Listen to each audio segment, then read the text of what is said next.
Bonjour à tous.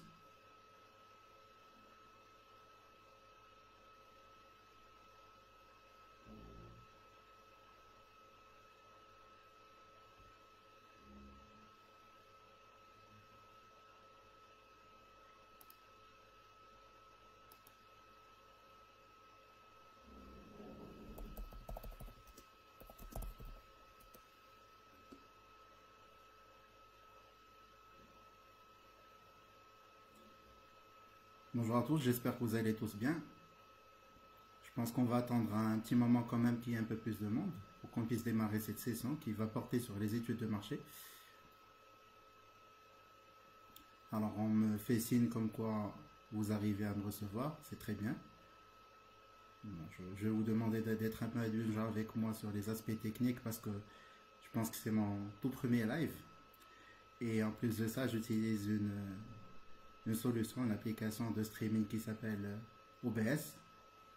Et donc en principe ça devrait marcher. On a fait tous les tests et j'espère que ça se passera bien et qu'il ne va pas y avoir d'interruption.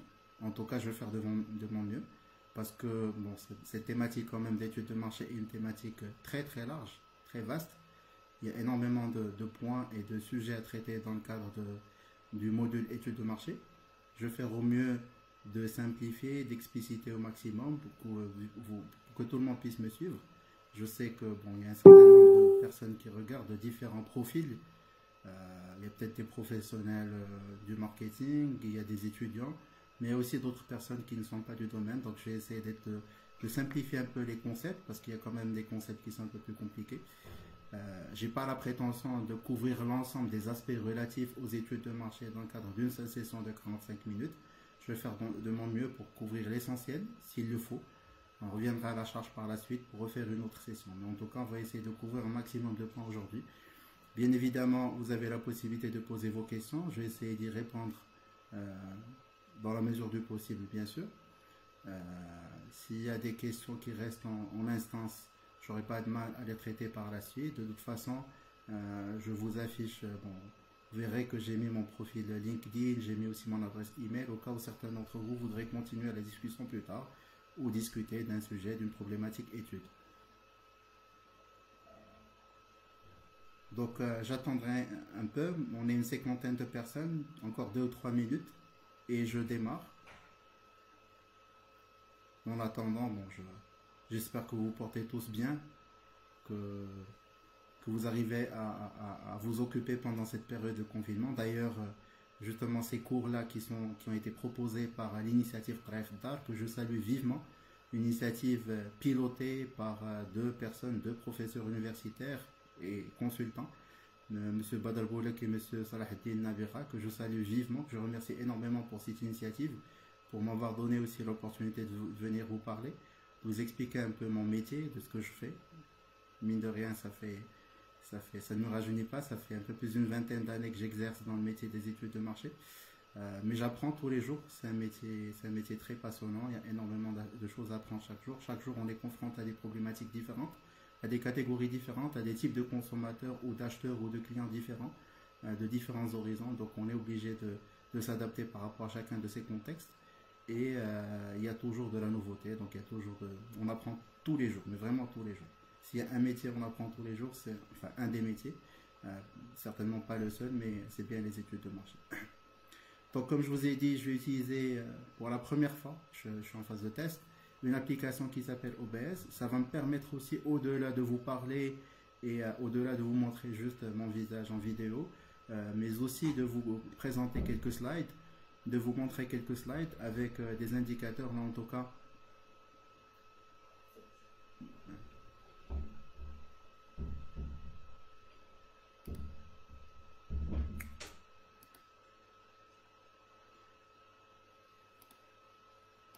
Donc je disais que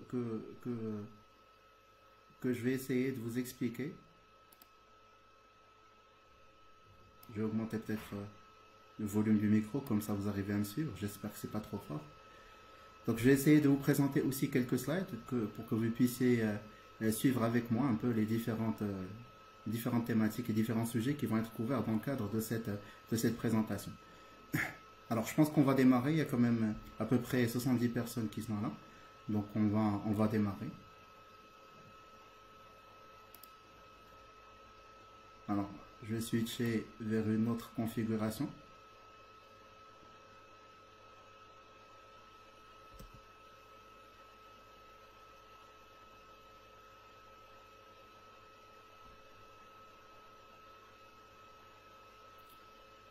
Est-ce que vous pouvez, s'il vous plaît, me confirmer que vous arrivez à voir une slide, la première slide, qui présente un peu le sujet, étude de marché, le logo de Qraya Fda et voilà, et la date d'aujourd'hui.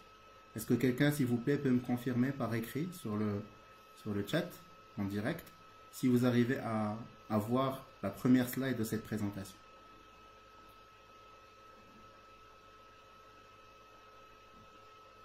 Parce que comme c'est en streaming, ça prend un peu de temps pour que ça s'affiche. Donc, je suppose que c'est en train d'être fait. Mais si quelqu'un d'entre vous, s'il vous plaît, peut le faire.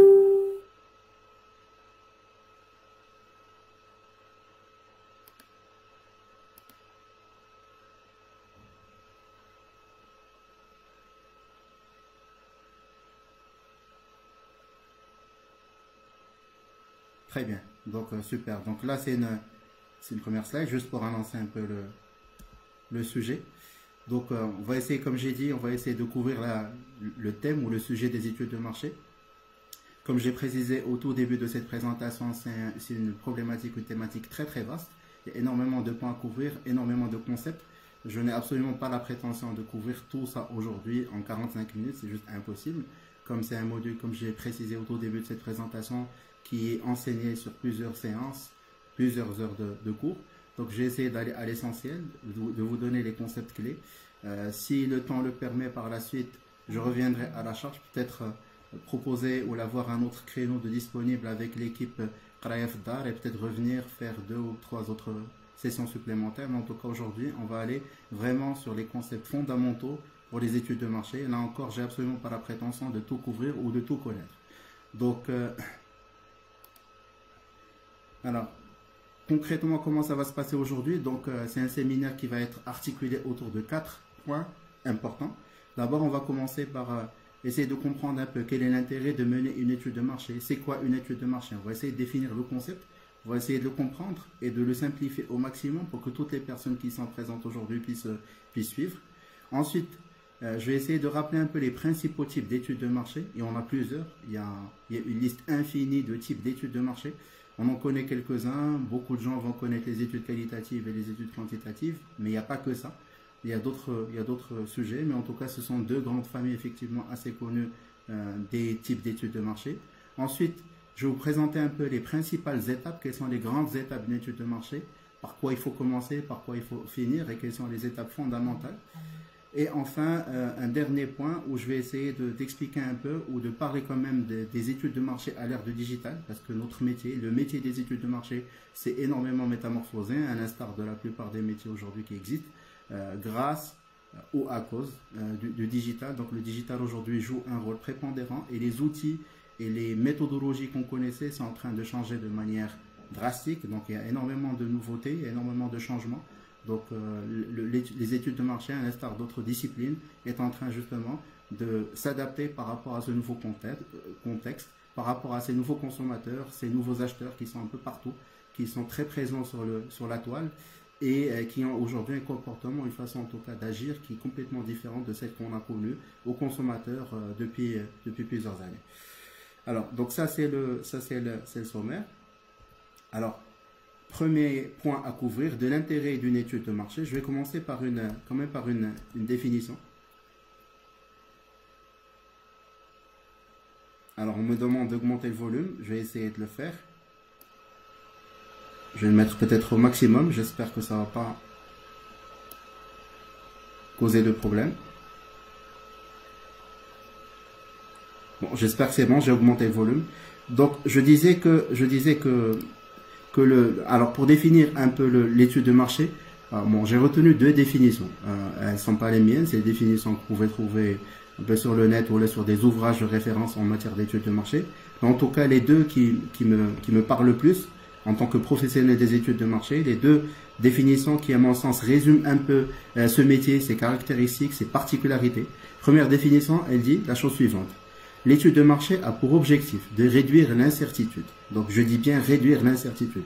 Ce n'est pas une science exacte qui cherche à apporter des réponses définitives et fixes par rapport à une problématique donnée. Donc, on ne fait en étude de marché que réduire l'incertitude et le risque. Donc, pour éviter de prendre beaucoup de risques, donc ce qu'on essaie, c'est d'apporter des informations. Alors, comment on le fait? C'est des risques ou là, des incertitudes qui sont liées à la prise de décision en entreprise ou en marketing ou autre, mais de manière générale en entreprise, on a besoin de prendre une décision et on veut que cette décision soit backée, soit quelque part soutenue par de la data, des données, des chiffres, etc.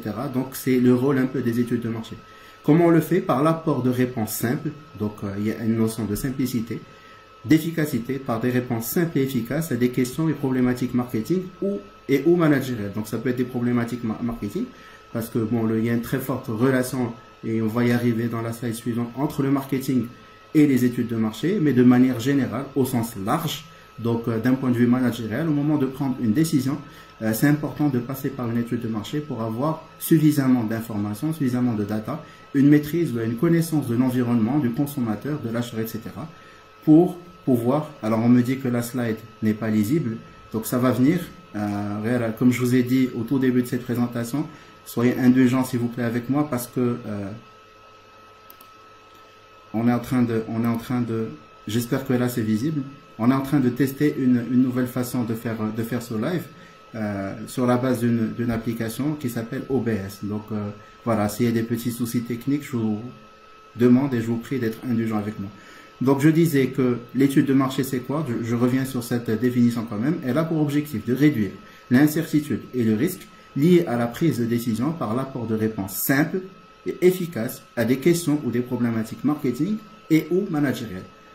Donc voilà, il y a cette notion de réduction d'incertitude, réduction de risque, réponse simple, efficace à des problématiques quelconques, qu'elles soient d'ordre marketing ou d'ordre managérial au sens large. Une deuxième définition, une étude de marché est un travail de collecte et d'analyse d'informations, ayant pour but d'identifier les caractéristiques d'un marché. Donc, un travail de collecte et d'analyse d'informations. Donc, on collecte de la donnée, quelle que soit la manière de collecter la donnée, et on va arriver justement aux différentes façons de collecter la data. Et d'analyse. Donc, on collecte l'information, on l'analyse.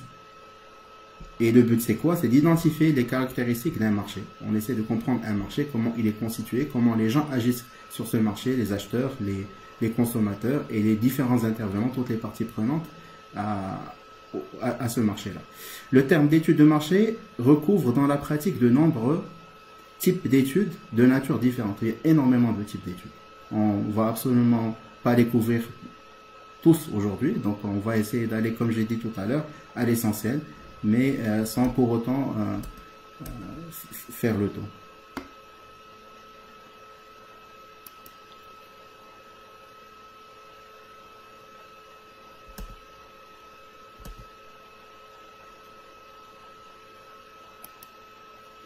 Alors, est-ce que vous pouvez me confirmer que vous voyez les slides, s'il vous plaît?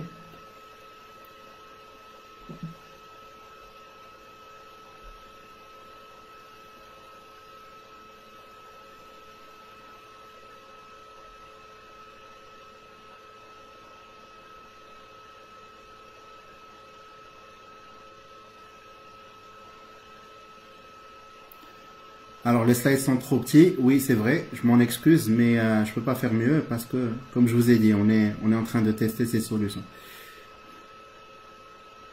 Mais en tout cas, je vais lire tout ce qu'il y a dans les slides et après, il y aura des schémas. Ça va être plus simple. Ça, c'est vrai que c'est une slide où il y a pas mal de texte. C'est pour ça, peut-être que vous n'arrivez pas à voir dans le détail. OK? Alors, je passe à la slide suivante. Donc la slide, le titre de la slide pour que vous puissiez suivre avec moi, place des études de marché en marketing. Si quelqu'un, s'il vous plaît, peut me confirmer que vous arrivez à voir cette slide. Comme ça, j'avance dans l'explication. C'est une slide où il y a un schéma avec trois composantes principales. Le marketing des études, le marketing stratégique et le marketing opérationnel.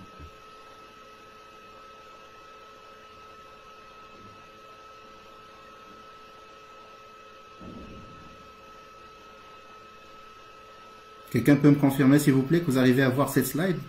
Le titre de la slide est Place des études de marché en marketing.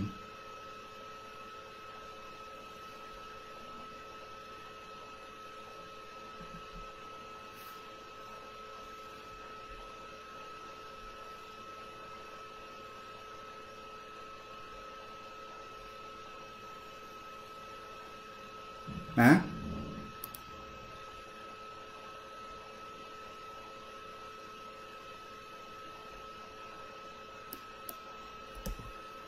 Très bien. Alors, je vais expliquer un peu ces slides. L'idée, c'est quoi? C'est de dire, aujourd'hui, en fait, le marketing des études est une composante importante du marketing de manière générale. Et c'est intimement lié aux autres composants du marketing. Certains d'entre vous ont peut-être assisté à 2 brillantes interventions lundi, faites par Sereda et Hamza sur le marketing stratégique et le marketing opérationnel. Et le marketing des études, c'est ce qu'on est en train de voir aujourd'hui. Donc, comment se situe ce marketing des études par rapport au marketing stratégique et marketing opérationnel? Généralement, le marketing des études se situe en amont. C'est-à-dire, avant de prendre des décisions d'ordre stratégique ou avant de prendre des décisions d'ordre opérationnel en marketing, on est quelque part obligé de passer par la case études. Pourquoi? Quel est l'intérêt justement du marketing des études? Quand le marketing stratégique, lui, bien évidemment, et c'est pas limitatif, mais en tout cas les grands blocs ou les grandes composantes du marketing stratégique, c'est de définir quel segment cibler ou sur quel segment se positionner, quelle est la cible justement du produit ou du service que je veux mettre sur le marché, quelle est l'offre, comment doit être définie cette offre en termes de prix, en termes de packaging, quel est le mode de distribution qui va être choisi, etc., etc. Donc ça, c'est plutôt le rôle du marketing stratégique. Le marketing opérationnel, lui, il va mettre en œuvre tout ce qui a été décidé, mais en tout cas les actions marketing qui ont été dictées par le plan marketing stratégique. Il va suivre ou en tout cas s'occuper et chapeauter et piloter la partie lancement de produit. Et derrière, bien sûr, il y a tout un cycle de vie du produit dans lequel il y a aussi la partie service après-vente. Donc ça, c'est les rôles, on va dire, du marketing stratégique et marketing opérationnel de manière très résumée. Dans ce cadre, justement, et dans ce contexte, le marketing des études, lui, il vient un peu en avant, comme j'ai dit, en amont, pardon. Pourquoi? Pour comprendre le marché, comprendre le consommateur ou la lâche d'heure, ça dépend du contexte dans lequel se situe la personne, est-ce qu'elle est en situation de consommation ou en situation d'achat, et troisièmement, pour comprendre un peu l'environnement dans lequel on agit. Ces éléments-là sont importants, ils sont d'une importance capitale justement dans l'élaboration du plan marketing stratégique et dans la mise en place du plan de marketing opérationnel. Donc c'est un peu ça le rôle des études dans ce contexte, mais en tout cas de manière générale, dans la discipline marketing. Alors je vais passer à la slide suivante. Les principaux types d'études de marché.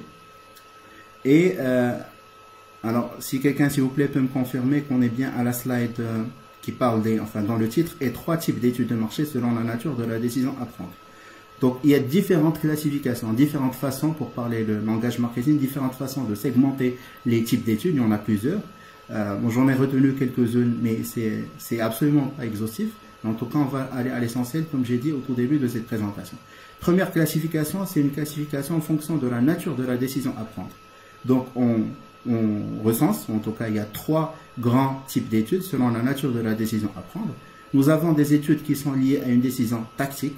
On a besoin de prendre une décision tactique rapide, à un moment donné dans le temps. Cette décision, il peut s'agir, pour évoquer le cas de la pandémie actuelle, le Covid-19, mais en tout cas pour évoquer ce cas, dans un contexte pareil où on peut être amené à prendre des décisions rapides en tant qu'entreprise, en tant que marque, on peut être amené à prendre des décisions qui sont rapides et dans l'urgence. Donc on n'est pas dans l'ordre du stratégique où on va définir une stratégie pour l'entreprise, on ne s'inscrit pas dans le long terme. On est dans un contexte de court terme. Donc où il peut s'agir justement de prendre une décision rapide à un moment donné dans le temps, en rapport maintenant décider de lancer ou de produire des produits qui peuvent servir justement pour le corps médical ou là pour les personnes qui sont malades. Une entreprise qui fait par exemple dans le textile et qui décide de lancer des masques juste de manière ponctuelle, juste parce qu'il y a effectivement un besoin en masque. Ou là une entreprise qui voit maintenant qui a été affectée par le mouvement de boycott que plusieurs marques ont connu au Maroc l'année dernière et qui décide de répondre à cette problématique, mais en tout cas de résoudre cette problématique en lançant un produit tactique. Mais en tout cas, on n'est pas dans l'ordre du stratégique, on ne définit pas des stratégies à long terme. Donc, il y a d'autres types d'études. Le deuxième type d'études, c'est les études qui sont plus liées à une décision stratégique. Une entreprise ou une marque qui décide de rentrer sur un nouveau segment, une nouvelle catégorie de produits sur laquelle elle n'a jamais opéré auparavant. Donc, on est vraiment on est en train de prendre une décision stratégique où là, le fait de décider d'élargir sa présence géographique à d'autres pays, donc c'est une décision aussi qui relève de l'ordre du stratégique. Donc, c'est un deuxième type d'études. Et enfin, on a des études. C'est le troisième, pas le quatrième. Enfin, on a des études qui sont plus liées à une décision politique. Parfois, on peut faire une étude de marché ou on peut demander à un cabinet de faire une étude de marché a posteriori pour justifier un lancement de produit. Ou là, pour parfois comparer ou appuyer une décision. On a envie de négocier avec une chaîne de grande distribution et donc on a besoin de backer ça, on a besoin de supporter notre décision, on a notre argumentaire par des chiffres, par de la data. Donc on va aller faire une étude spécifiquement justement pour répondre à cette problématique, ou en tout cas pour régler ce problème ponctuel. Où là, parfois, la maison mère nous demande de faire quand même une étude pour justifier un lancement de produit. Bon, on se dit, bon, c'est pas grave, de toute façon, on va pas prendre en considération les résultats de cette étude, mais on va quand même faire cette étude. C'est pas ce que je recommande, c'est pas le type d'étude qu'il faut faire, mais en tout cas, ça nous arrive effectivement d'être confronté à ce genre de situation. Bref, donc je passe sur ça. Alors là, j'arrive alors je suis passé à une autre slide. Cette slide, c'est les différents types d'études marketing. Donc, on en a quatre types principaux d'études marketing. Je suis désolé, je pense que l'écriture, ou là, en tout cas, la police est trop petite. Vous allez peut-être pas voir tout. Mais en tout cas, l'idée, c'est quoi? Alors, excusez-moi, je reviens à ça. Donc, les différents types, je vérifie de temps à autre, juste pour m'assurer que vous arrivez à me suivre et que tout est bien affiché. Donc, les différents types d'études marketing, donc je suis passé à une nouvelle slide où on en a 4.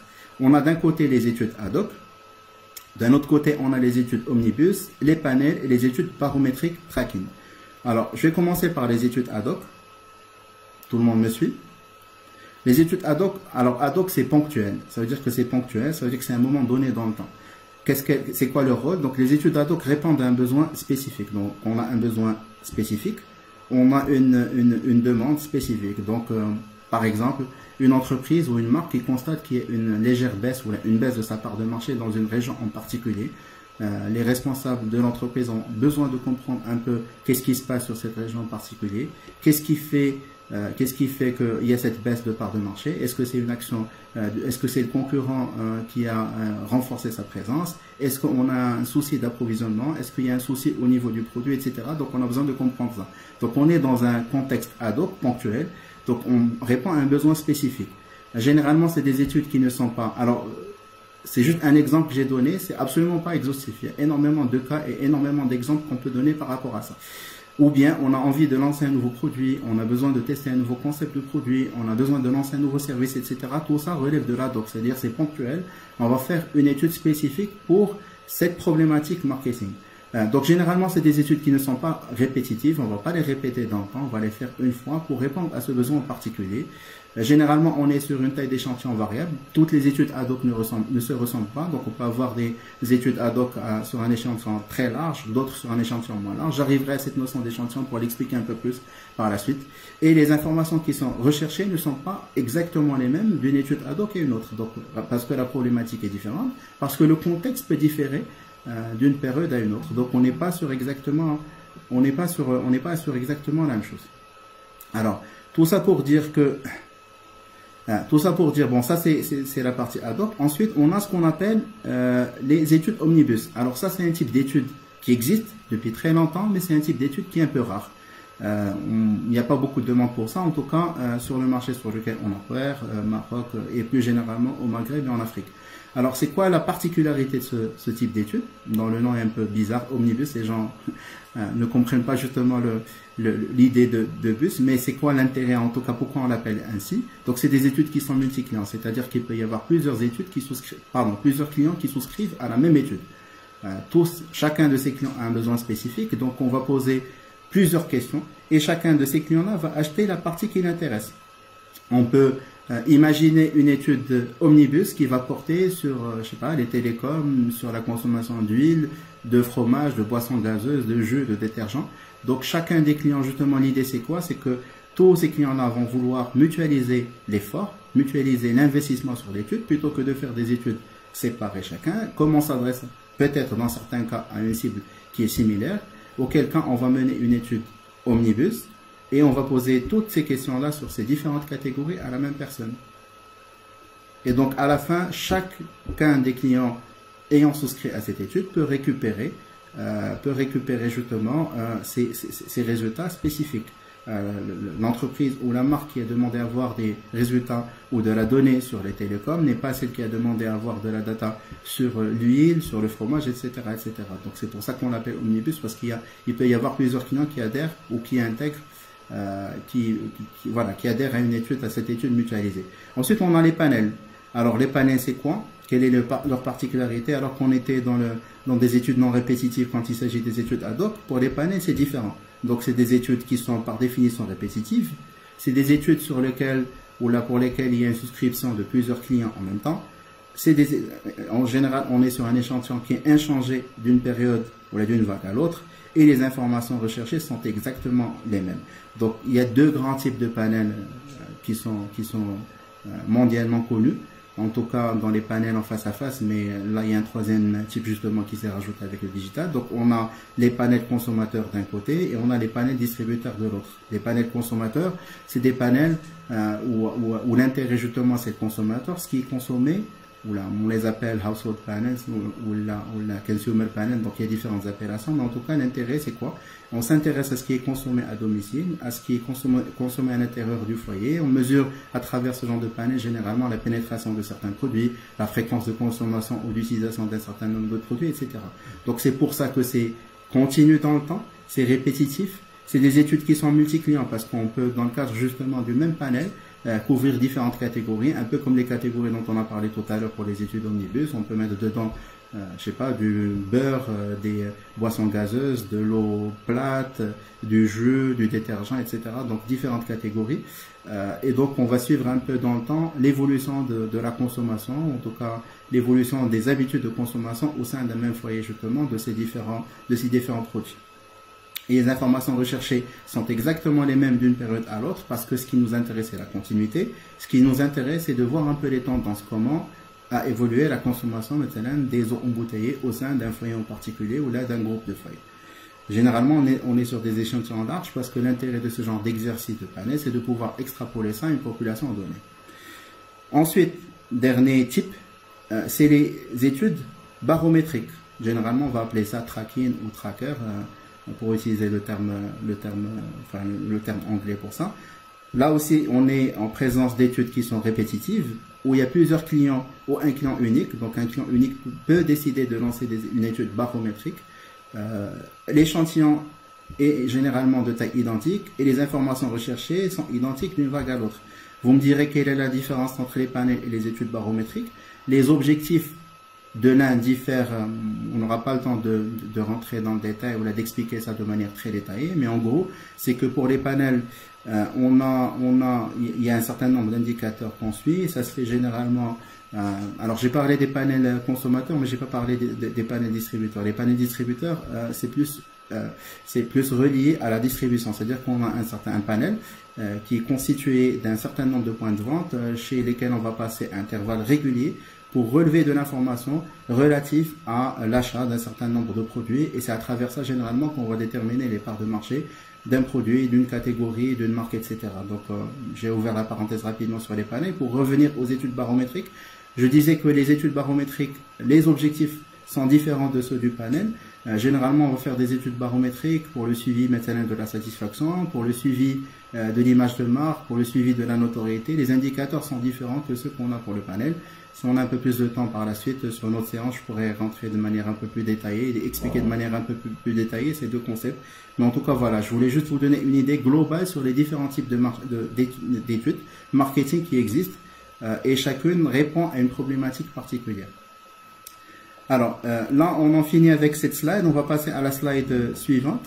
Donc là, encore une autre classification, la classification la plus connue. Si quelqu'un, s'il vous plaît, peut me confirmer que vous arrivez à voir la slide, dont le titre est approche qualitative versus approche quantitative. Alors, je vois qu'il y a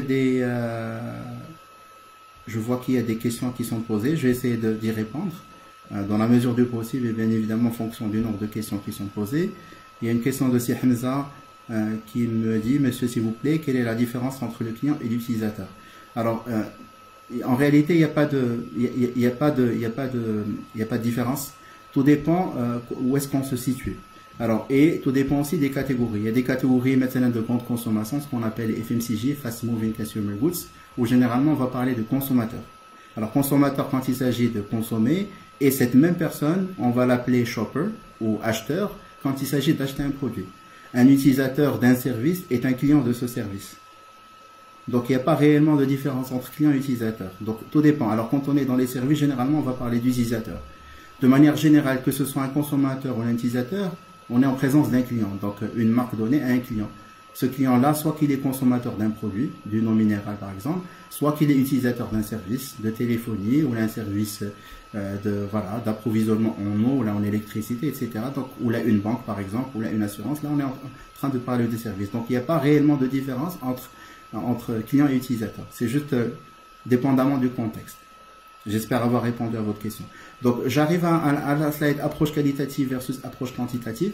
Et là, je passerai un peu plus de temps parce que c'est réellement beaucoup de gens beaucoup de gens qui connaissent de près ou de loin, on va dire, les études de marché vont évoquer, oui, les études qualitatives, les études quantitatives.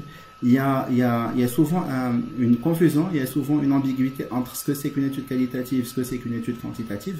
Il y a pas mal de mythes dans notre métier, dans l'activité études de marché. Beaucoup de gens, quand on va parler d'études de marché, vont évoquer systématiquement des études de satisfaction, parce que beaucoup de gens résument l'étude de marché dans des études de satisfaction. Je tiens à préciser que c'est pas le cas et que je vais donner quelques exemples de types d'études par la suite, mais pas uniquement les études de satisfaction.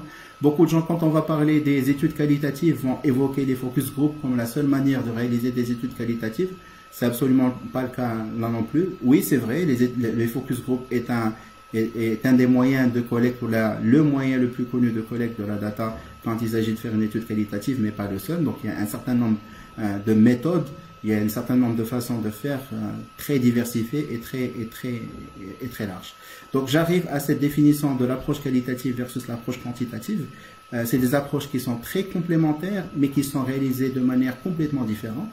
Les objectifs sont très complémentaires, mais la manière de faire et les objectifs qui sont assignés à la fois à la phase qualitative et à la phase quantitative sont généralement très différents. Je m'explique. Alors, quand on parle d'approche qualitative, c'est quoi? C'est généralement des études à caractère exploratoire. Globalement, ou là, de manière générale, qu'est-ce qu'on cherche à faire quand on fait une étude qualitative? C'est, on a un problème, on veut le dégrossir, ou là, en tout cas, le décortiquer, de telle sorte à pouvoir le traiter de manière un peu plus précise. Où là, on va faire une étude qualitative pour formuler des hypothèses qu'on va par la suite essayer de confirmer d'un point de vue quantitatif. C'est-à-dire qu'on va combiner ensemble une approche qualitative et une approche quantitative. Où là, parfois, on a besoin de connaître un langage consommateur, où là, on a besoin de prétester un concept, voir est-ce que c'est un concept qui va être apprécié, est-ce que c'est un concept qui a été compris, est-ce que c'est une idée qui va plaire aux consommateurs, etc. Donc, ça, c'est du ressort de l'approche qualitative. On va arriver à l'approche quantitative pour voir un peu la différence. Généralement, c'est des études qui sont explicatives. Parfois, on a envie de comprendre qu'est-ce qui fait que les gens veulent acheter un téléphone de marque lambda ou pas. On parle généralement de frein et motivation. Qu'est-ce qui me freine pour acheter cette marque? Ou là, qu'est-ce qui m'a motivé à acheter cette marque en particulier? Donc, généralement, on va confronter les avis de certains qui ont pris la décision d'acheter cette marque versus d'autres qui ont pris la décision, ou en tout cas qui ont refusé d'acheter cette marque, et c'est ce qu'on appelle les freins à motivation. C'est des démarches qui sont peu ou pas directives. Généralement, donc, on ne pose pas de questions directes. Généralement, on le fait sur la base d'un instrument de collecte qui est flexible. On appelle ça un guide d'animation ou un guide d'entretien. Et je vais arriver aux différentes techniques parce qu'il n'y a pas que le focus group comme j'ai dit tout à l'heure, mais il y a des entretiens individuels, il y a différentes façons de faire. Mais généralement, on n'a pas un questionnaire comme celui qu'on voit le plus souvent en études quantitatives, où il y a un questionnaire précis avec des questions qui sont numérotées de 1 jusqu'à 50 ou 60 en fonction du nombre de questions qu'on a posées et qu'on est obligé de suivre un ordre. Là, dans le cas des études qualitatives, l'ordre n'est pas important. On va évoquer des sujets et on va essayer de comprendre, en tout cas de discuter avec les répondants au sens large pour essayer de comprendre un peu quelle est leur perception, comment ils voient un aspect par rapport à un autre, etc. Donc on est dans une démarche qui est peu ou pas du tout directive. Difficulté d'interprétation des données, autant en étude quantitative c'est simple, quand on voit des chiffres de les interpréter, de comprendre un peu le sens quand on connaît le contexte, etc. Autant en étude qualitative, on est dans le domaine du discours. C'est beaucoup d'informations qui sont collectées, c'est des choses qui sont dites, donc la difficulté est dans l'interprétation de ces données. Vous pouvez prendre exactement la même étude, réalisée par deux consultants confirmés, exactement suivant les mêmes outils, la même méthodologie, etc. Le premier consultant va voir les choses d'une certaine manière, ou va analyser en tout cas les données collectées d'une certaine manière, et le deuxième consultant va les analyser d'une manière peut-être différente. Pas sûr, mais en tout cas peut-être différente. Donc il y a une difficulté dans l'interprétation, ça nécessite beaucoup de recul, ça nécessite bien sûr de l'expertise parce que c'est un domaine très, très particulier de l'étude. Alors, donc, parce que c'est une démarche qui se base sur une analyse profonde du discours. On ne va pas se limiter à ce qui a été dit au premier degré. Beaucoup de gens à qui on va poser la question dans un contexte focus group, d'entretien individuel, qu'est-ce qui vous a motivé à acheter ce produit? Ben, le prix était intéressant.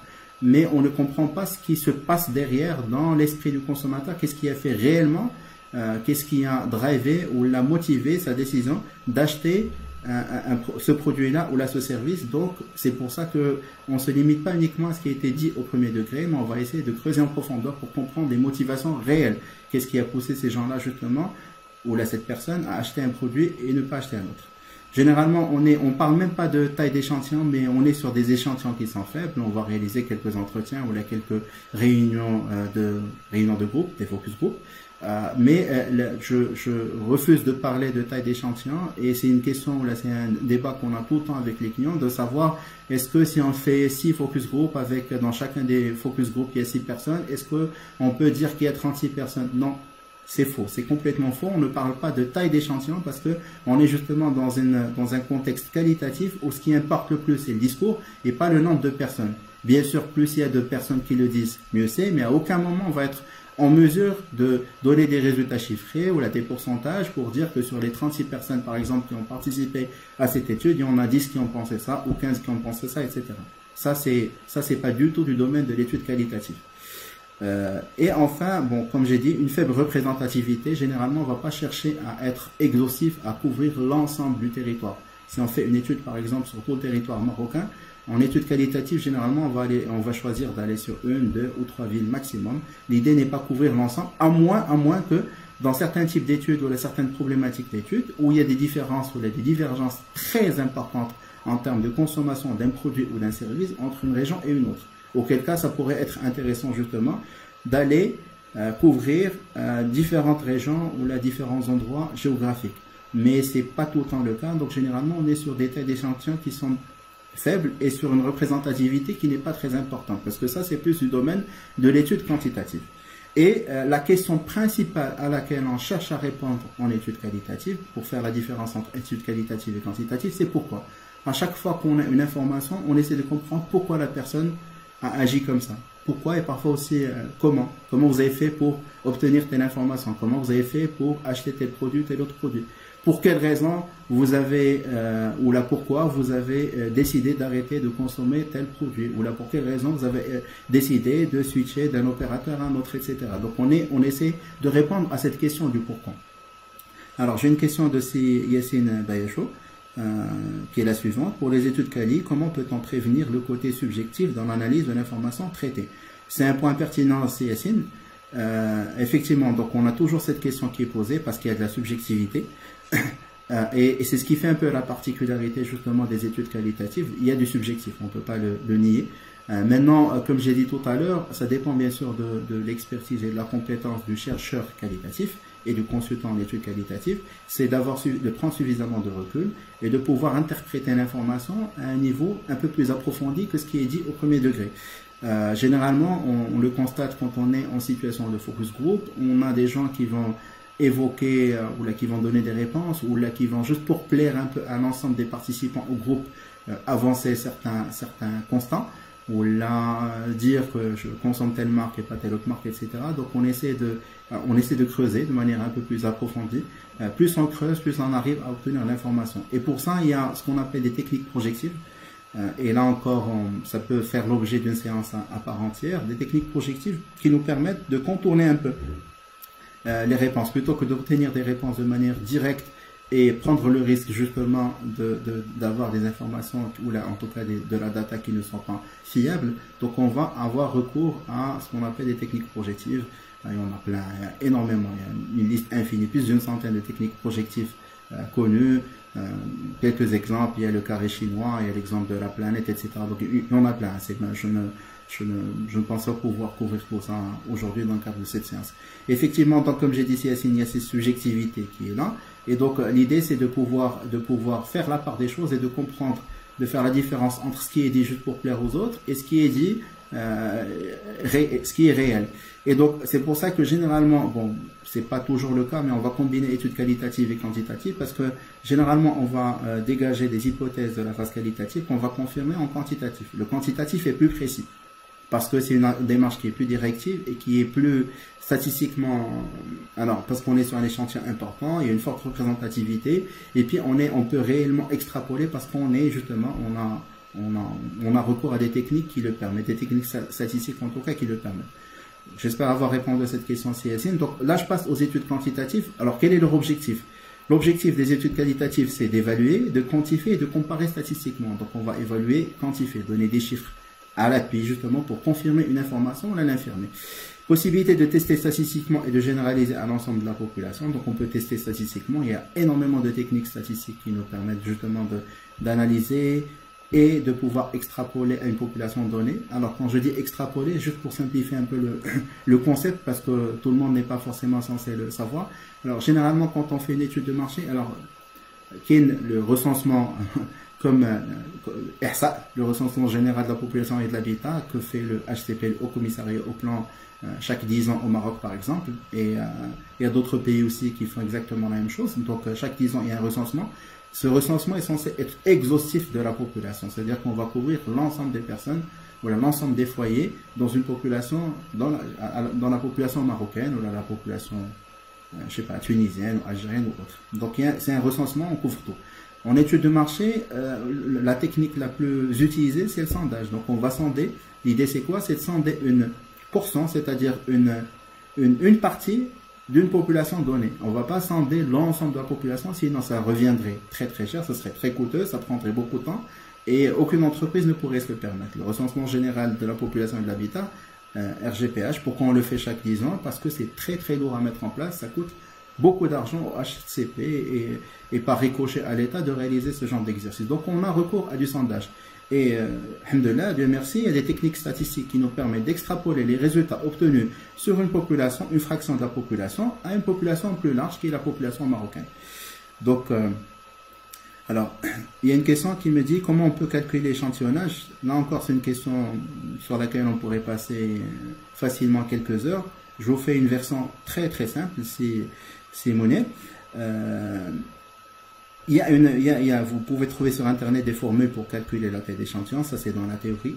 Je suis désolé pour mes profs de statistiques, d'analyse de données, etc. Mais dans la réalité, dans la pratique, l'approche est un peu différente. Il y a une approche, ce qu'on appelle par l'absurde.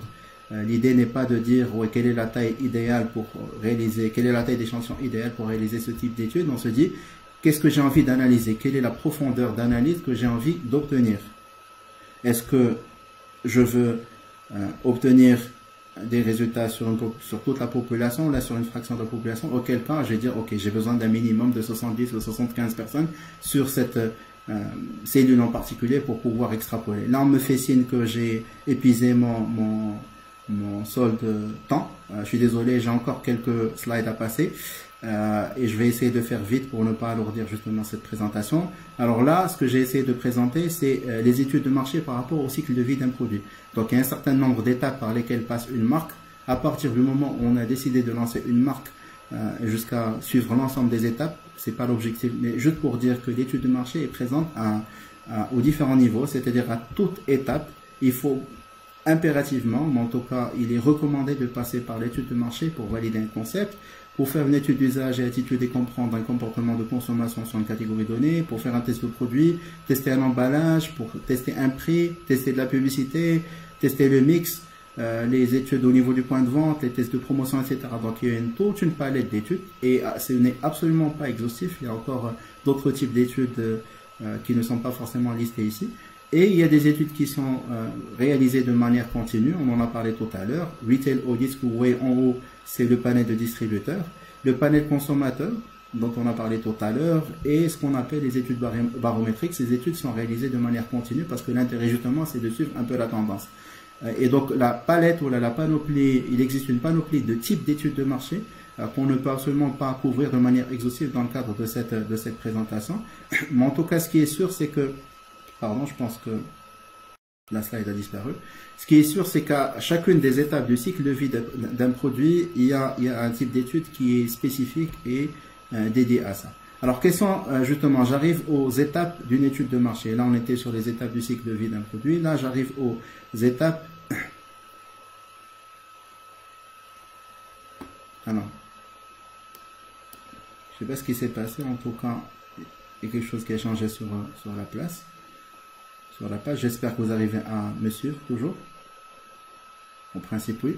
Alors, une étude de marché passe par différentes étapes. Là encore, je ne vais pas rentrer dans le détail. Je vais lister les principales étapes. Donc, une étude de marché, avant de décider de lancer une étude de marché, on va d'abord identifier le problème. Et il va falloir différencier ou distinguer le problème de ses symptômes. Je m'explique. Définir un problème, c'est de se dire aujourd'hui quel est le problème auquel je veux répondre. Quelle est la problématique marketing? Est-ce que... Alors, je suis désolé, il y a un onglet pour les messages. Ok, très bien. J'essaie de voir un peu les... Alors, j'arrive plus à voir les commentaires. Je suis désolé, je ne sais pas ce qui s'est passé sur cette page. Comme je vous l'ai dit tout à l'heure, c'est mon premier live, donc je suis en train réellement de découvrir avec vous. Je pense que j'ai appuyé sur un truc sur lequel il ne fallait pas que j'appuie. Peut-être un retour en arrière. Bon, j'espère que ça va marcher. Ouais, je pense que c'est bon.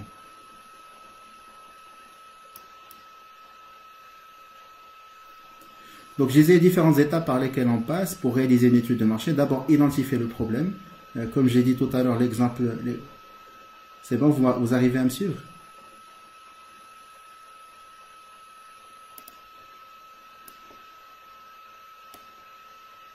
Alors, je ne peux malheureusement pas agrandir les slides parce que, comme je vous ai dit, j'utilise un logiciel qui ne me donne pas cette possibilité. Je vais essayer de me rattraper en expliquant un peu les différentes... Je vais arriver, pour répondre à votre question, maintenant, je vais arriver aux méthodes de collecte de data.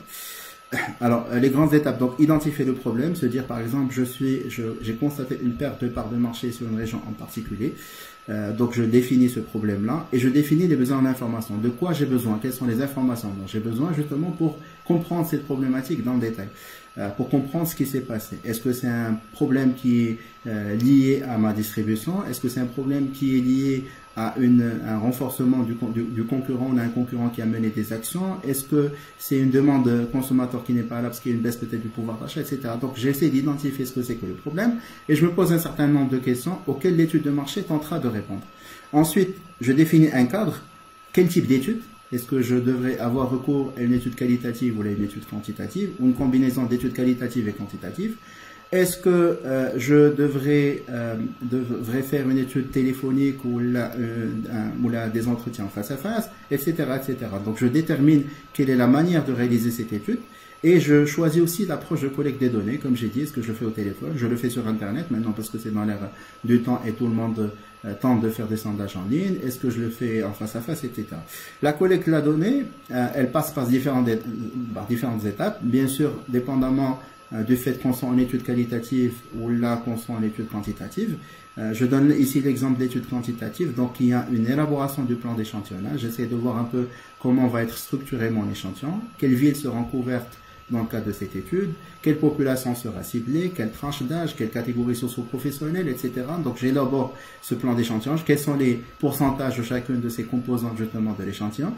La formation des enquêteurs, donc les personnes qui vont réaliser ce travail, que ce soit des enquêteurs qui vont faire un terrain face à face, ou là des télé-enquêteurs qui vont faire le travail au téléphone, ou là tout simplement quand je fais un sondage en ligne, je n'ai pas besoin de tout ça, donc j'ai un questionnaire qu'il va falloir que j'adapte et teste.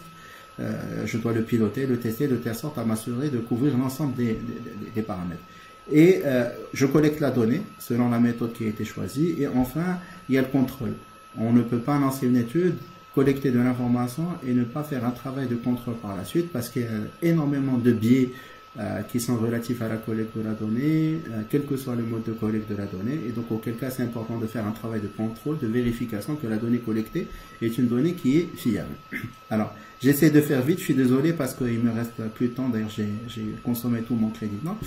Ensuite, il y a toute la partie traitement, analyse de la donnée. Donc, dans la partie traitement, il y a ce qu'on appelle, alors en étude qualitative, on va parler d'analyse de contenu. Donc, on va analyser le discours, le contenu de ce qui a été dit par les répondants, par les consommateurs. En étude quantitative, on va analyser la donnée de manière statistique. Donc, on va appliquer un certain nombre de tests statistiques, on va générer de la data statistique, des pourcentages, etc.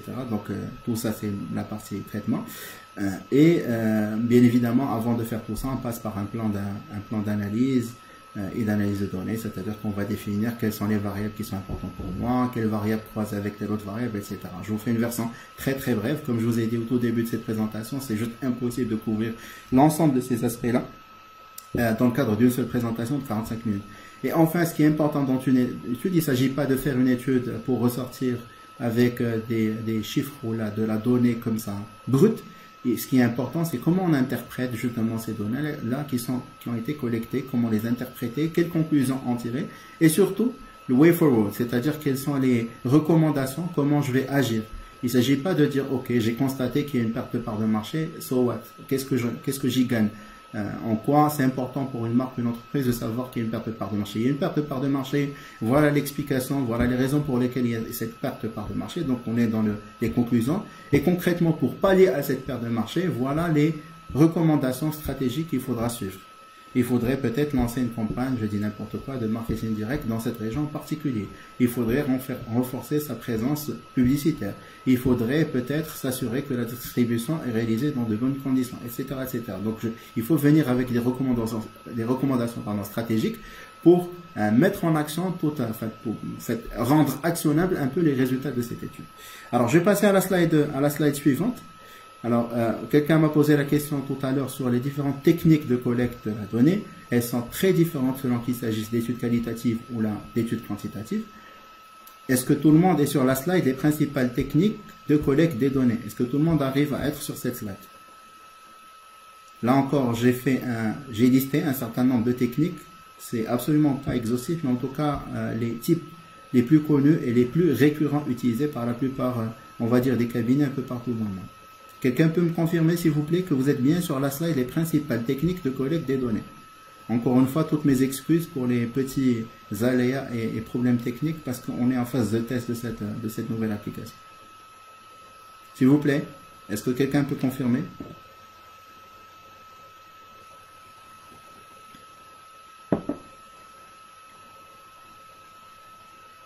Alors, je n'ai pas encore de confirmation. Je ne sais pas si vous y êtes ou pas.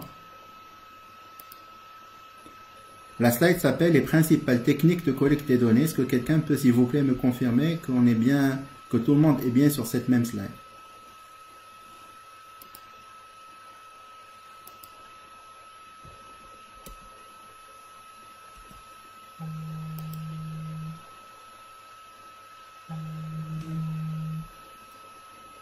Oui, c'est Vada? Oui, attendez 5 minutes et j'arrête.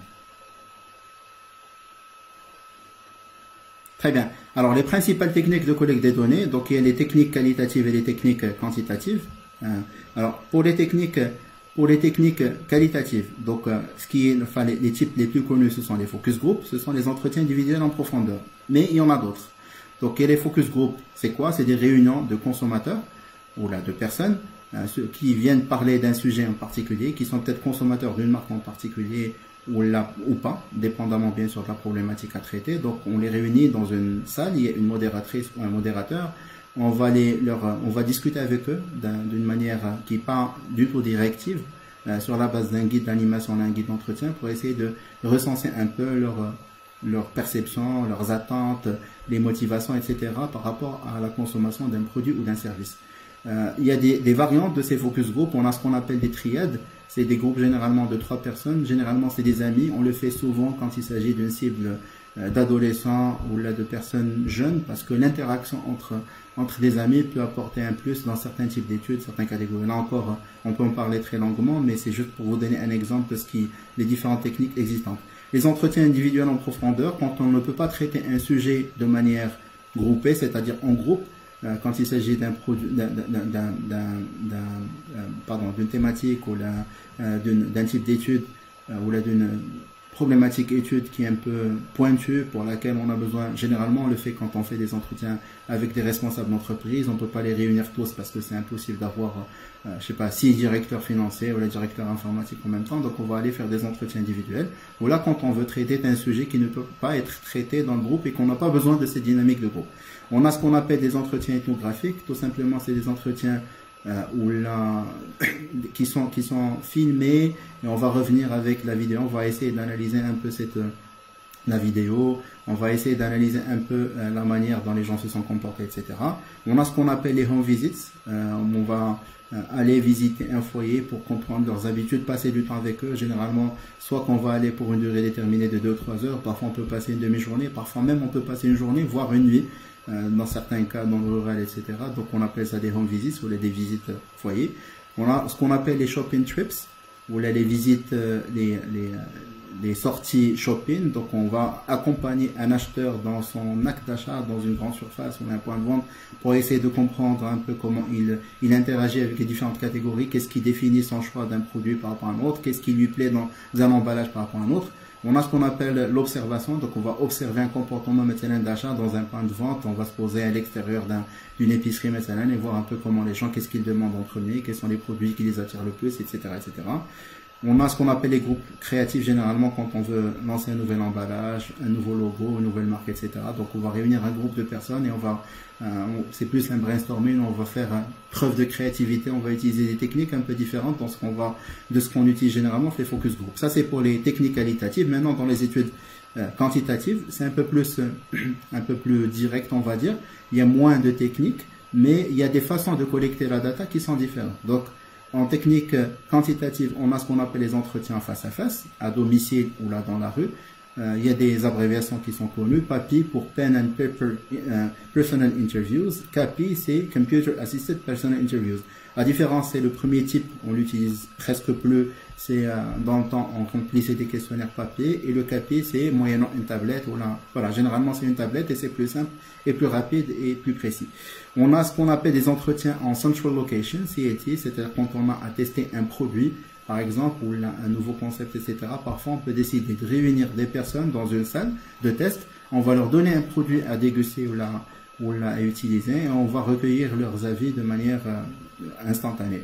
Les entretiens téléphoniques, donc c'est la même chose que les entretiens en face à face, mais ça se passe au téléphone. Donc on va appeler des personnes. Il y a des techniques là encore pour ça. On a aujourd'hui de plus en plus ce qu'on appelle le CAWI, Computer Assisted Web Interviews. On va envoyer, vous allez recevoir un questionnaire, vous allez répondre à un certain nombre de questions parce que vous faites partie d'un panel ou pas. Et là encore, on peut en débattre pendant des heures. On a ce qu'on appelle des entretiens sur mobile, plutôt que de faire ça sur un ordinateur. On peut recevoir un lien pour répondre à un questionnaire sur un téléphone mobile. Ou encore les questionnaires par voie postale, on va dire que c'est une technique qu'on voit de disparition. Dans le temps, on envoyait un courrier, une enveloppe avec un questionnaire à l'intérieur que les gens remplissaient et renvoyaient vers le destinataire. Alors, j'arrive à la toute dernière slide pour parler, bien évidemment, on ne peut pas faire l'impasse sur la nouvelle façon de réaliser des études de marché.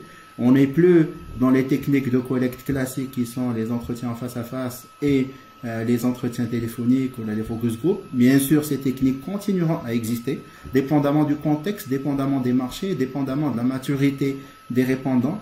Mais on a de plus en plus, depuis des années, dans des marchés un peu plus avancés que nous, ces techniques sont déjà bien installées.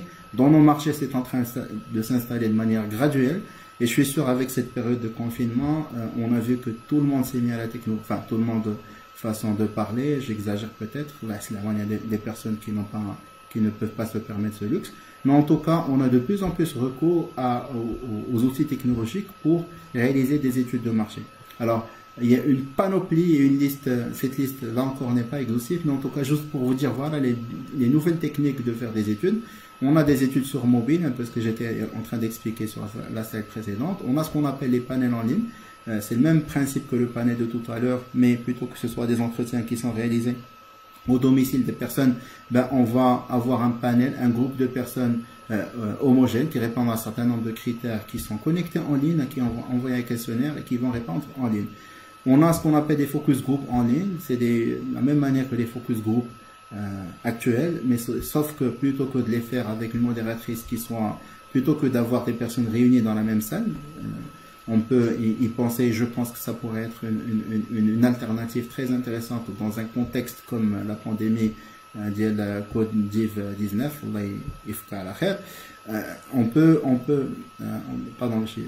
Covid.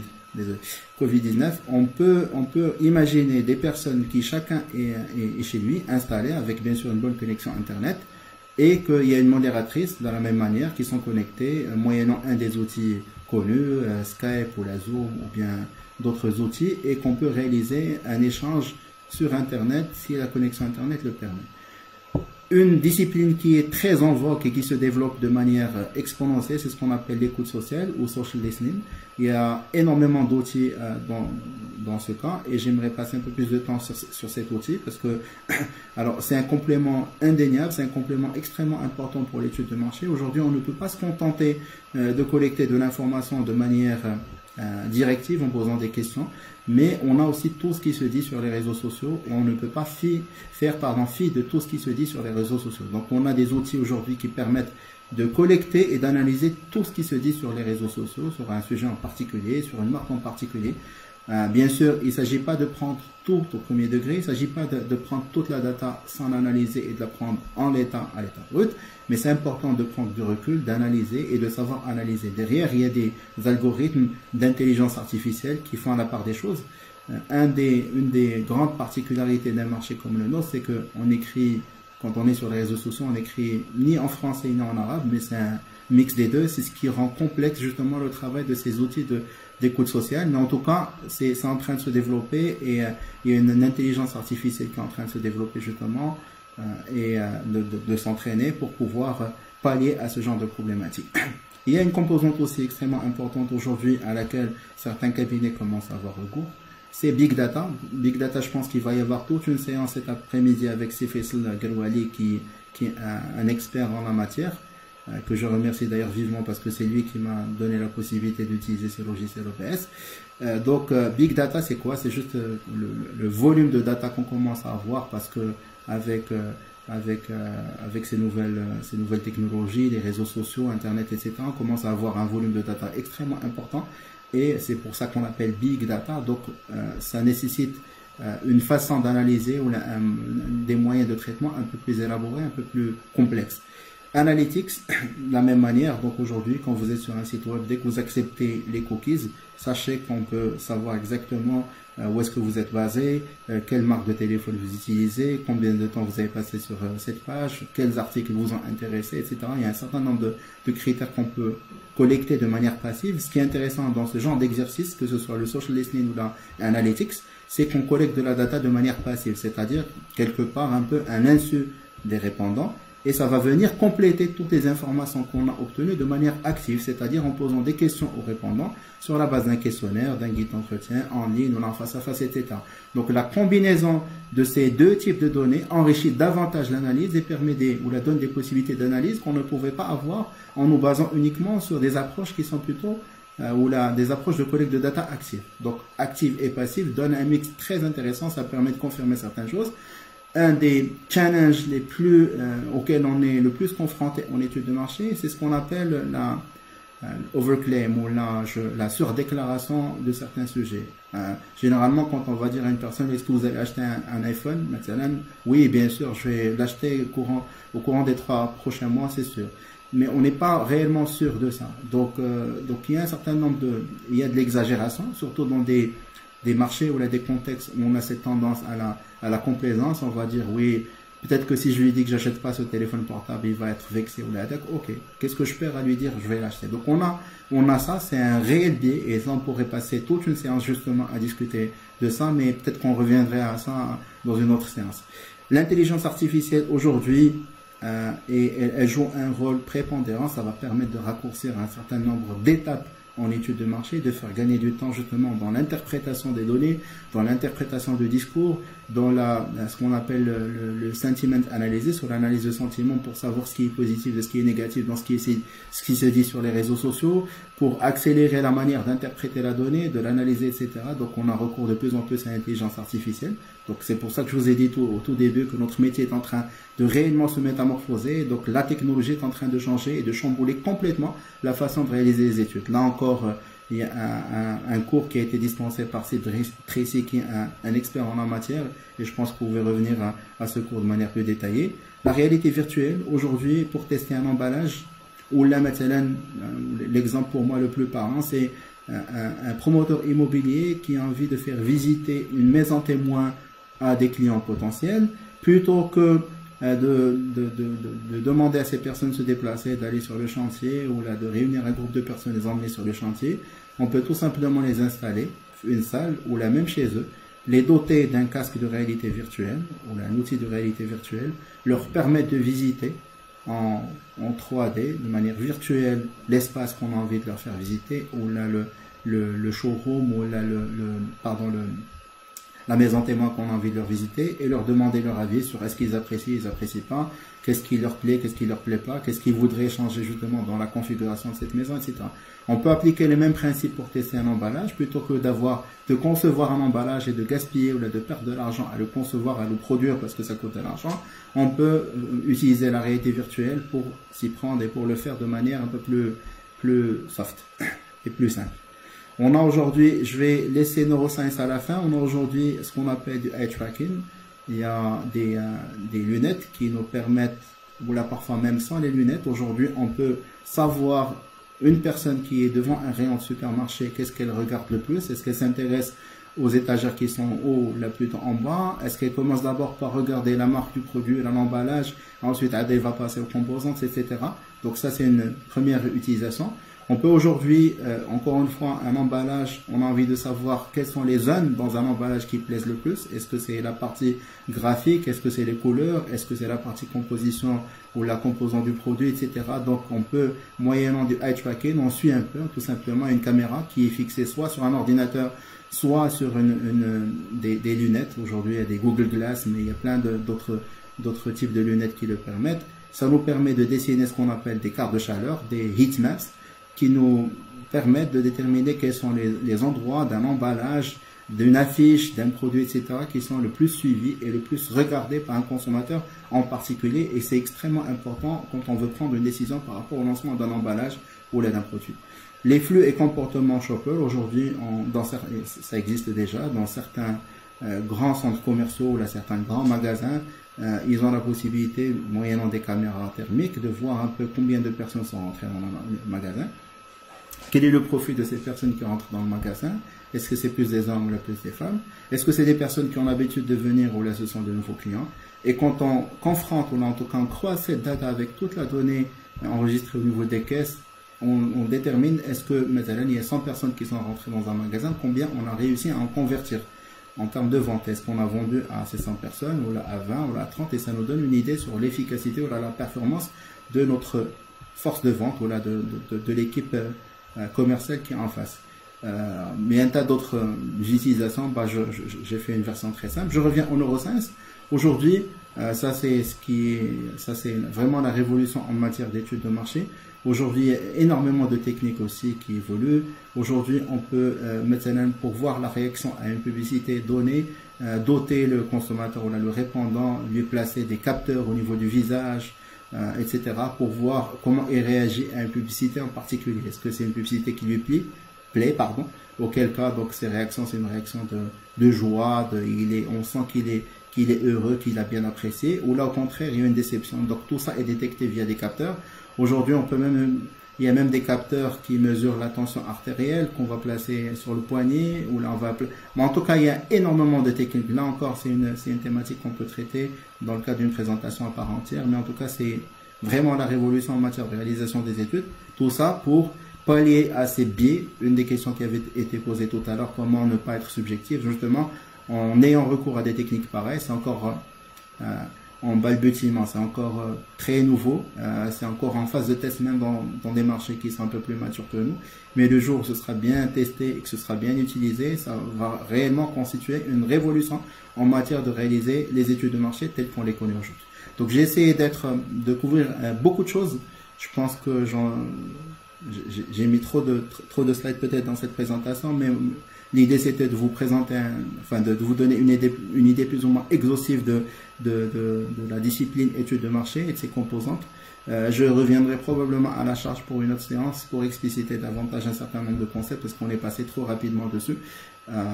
Pour les personnes qui ne connaissent pas la discipline ou n'ont jamais eu recours aux études de marché, je suis désolé si je suis parti un peu plus vite, mais voilà, il y a cette contrainte-là. En tout cas, je vous remercie de votre attention. Je ne sais pas si vous avez des questions, je pourrais toujours répondre si les modérateurs me l'autorisent, mais en tout cas, je pense que j'ai dépassé largement mon quota horaire. S'il y a des questions, n'hésitez pas à me contacter. Je vous ai mis, j'espère que vous le voyez, je vous ai mis mon adresse mail. Vous pouvez me contacter aussi via mon profil LinkedIn. N'hésitez pas, hein. Surtout LinkedIn, je vais vous répondre de manière assez rapide. Et voilà, donc je ne sais pas s'il y a d'autres questions. Alors, je pense que je vais clôturer. Je ne manquerai pas de... je vous ai mis aussi quelques ouvrages bibliographiques, en tout cas quelques références bibliographiques. Si certains d'entre vous sont intéressés d'aller approfondir davantage la maîtrise ou en tout cas la connaissance en matière d'études de marché, je pourrais partager ça par la suite. Et voilà, merci pour votre attention. Bien évidemment, je reste à votre disposition si vous avez des questions et je demanderai à l'équipe Qraifda de me redonner un autre créneau, Inch'Allah, peut-être la semaine prochaine pour revenir à la charge parce que je pense qu'on a passé en revue beaucoup de choses très rapidement et je pense que c'est pas assez pour certaines personnes qui s'initient au domaine des études de marché. Je ne manquerai pas cette occasion pour insister.